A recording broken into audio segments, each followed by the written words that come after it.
औज़ुबिल्लाहिमिनश्शैतानिर्रजीम बिस्मिल्लाहिर्रहमानिर्रहीम।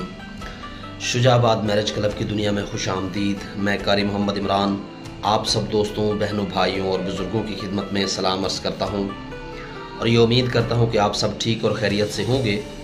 अल्लाह ताला मेरे सब देखने, सुनने और जानने वालों को अपनी हिफ्ज़ व अमान में रखे, आमीन सुम्मा आमीन। दोस्तों, बहनों, भाइयों और बुज़ुर्गों, आज हम अपने इस चैनल के तवस्सुत से जिस इस्लामी बहन के रिश्ते की डिटेल आपके साथ शेयर करेंगे, उनका नाम आफ़िया है और उनकी उम्र 26 साल है।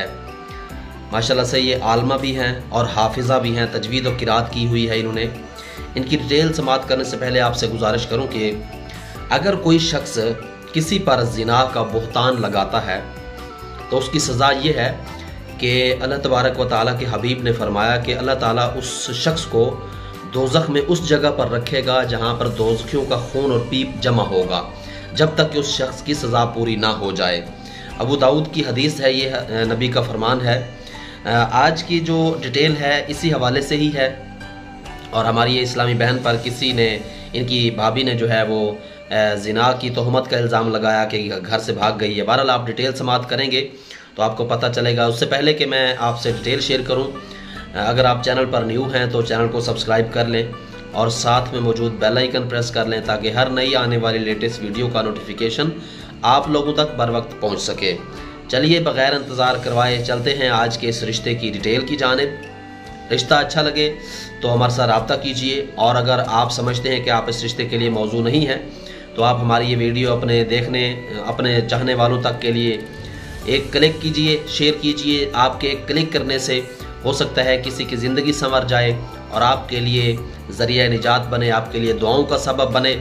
तो चलिए आज चलते हैं इस रिश्ते की डिटेल की जानिब। नाम आफ़िया है, उम्र 26 साल है, कद 5.3 फीट है, रंग माशाल्लाह से खूबसूरत हैं। ये 5 वक्त की नमाजी भी हैं। अल्लाह तबारक व तआला की तरफ से ख़ुसूसी तौर पर उस शख्स के चेहरे पर नूर होता है जो 5 वक्त की नमाज का पाबंद होता है। वज़न इनका कोई 60 kg के दरमियान है और तालीम इनकी दीनी जो है हिफ्ज़ कुरान के साथ तजवीद और किरात का भी कोर्स किया हुआ है। दुनियावी तालीम FA है। कौम इनकी अंसारी है, अंसारी बरादरी से इनका ताल्लुक़ है और ये अभी कुंवारी हैं, इन्होंने अभी तक शादी नहीं की है। ज़रिया आमदन इनकी कोई नहीं है। भाई घर चलाते हैं जो कि शादीशुदा है। महाना आमदन का ये कहती हैं मुझे पता नहीं। इन्होंने जब हमारा जो फॉर्म इनको मिला था, हमारे फॉर्म में कुछ सवाल होते हैं, कुछ क्वेश्चन होते हैं जिनके बारे में मुकम्मल डिटेल देनी होती है, जो कि लिखा होता है आपका नाम क्या है, आपकी उम्र क्या है, आपकी, जो कि फॉर्म हमारा जो है वो आपको डिस्क्रिप्शन में भी मिल जाएगा। तो इन्होंने कहा था कि कारी साहब आप फॉर्म की शक्ल में कुछ सवालात पूछते हैं, तो मेरा सवाल आपसे ये है कि आपके इस फॉर्म में कुछ 1-2 बेहुदा से सवाल भी हैं। मिसाल के तौर पर मैंने जब पूछा कि वो क्या हैं, कहने लगी कि एक तो बेहुदा सवाल आपका ये है कि वज़न, कि आपका वज़न कितना है। जी, आपको अगर ये सवाल बेहुदा लगता है तो मेरे ख्याल में ये बेहुदा सवाल नहीं है, क्योंकि वज़न के लिहाज से इसलिए पूछा जाता है ताकि सुनने वाले को ये पता चले कि हेल्दी तौर पर वो उनकी जो है वो तबीयत कैसी है, जिसामत कैसी है। और इन्होंने कहा कि आपका जो दूसरा बेहुदा सा सवाल होता है वो ये कि आपका रंग कौन सा है, खूबसूरत है या नहीं। जी मेरी बहन, अगर आपको ये बेहुदा सवाल लगता है तो इसका जवाब ये है कि हम इसलिए ये सवाल जो है ना क्वेश्चन में अपने इस फॉर्म में रखते हैं ताकि सुनने वाले को पता चल जाए कि आपका रंग कैसा है, सांवला सा है, ठीक है, खूबसूरत है या नहीं है, या आपकी हैयत क्या है। मुकम्मल तौर पे जब तक इन्फॉर्मेशन नहीं होती सुनने वाले के पास, वो तब तक शादी के लिए अप्लाई लोग नहीं करते। मेरे ख्याल में आपको बात समझ आ गई होगी। तो ये कहती हैं कि जब हमारे एक सवाल का जवाब इन्होंने दिया कि सरप्रस्त का रब्ता नंबर क्या है, तो सरप्रस्त का भी इन्होंने रब्ता नंबर हमें दिया। शादी इस रमज़ान के फ़ौरन बाद करने का इरादा है। मसलक हमारा अहले हदीस है। बहन भाइयों की तादाद 4 है। अहले हदीस मसलक से हो तो बेहतर है, यानी कि हमारे क्वेश्चन के मुताबिक हमने पूछा कि लड़का कौन से मसलक से होना चाहिए, आपकी कोई शर्त है कौम की या मसलक की, तो इन्होंने कहा कि मसलक अगर अहले हदीस हो तो बेहतर है। रिहाइश हमारी अपनी है, रिहाइश हमारी मुल्तान से है। जी, तो मोहतरम इस्लामी भाइयों, बहनों, बुज़ुर्गों, इनकी रिहाइश जो है वो मुल्तान से है। अगर आप मुल्तान के हमारे कोई ऐसे भाई जो शादी करना चाहते हैं तो वो इस रिश्ते के लिए भी रब्ता कर सकते हैं। शादीशुदा मर्द से इनको रिश्ता कबूल नहीं है। कुंवारा लड़का हो तो ये शादी करेंगी, अदरवाइज शादीशुदा मर्द इस रिश्ते के लिए अप्लाई ना करें। घर में भाभी की मेरे साथ नहीं बनती। जी, घर में कुछ ऐसे मसाइल होते हैं। अक्सर औकात घर में लड़ाई झगड़े का जो समा रहता है उसमें बहुत से मसाइल होते हैं, बहुत सी वजूहात होती हैं जिसकी वजह से घर में अक्सर औकात घरों में इस तरह का माहौल रहता है। कहती है कि मेरे वालिद साहब बहुत बूढ़े हैं, बूढ़े होने की वजह से वो काम वगैरह नहीं कर सकते। अब वालिद का काम जो है वो भाई संभालते हैं। मेरे वालिद गारमेंट्स का काम करते थे। जिस दिन से भाई की शादी हुई, भाई की बीवी यानी मेरी भाभी मुझसे लड़ने के बहाने तलाशती रहती हैं। जी, ढूंढती रहती हैं। एक दिन मैं करीबी डॉक्टर के पास चेकअप करवाने के लिए गई। भाभी ने सारे घर में कह दिया कि आफिया भाग गई है।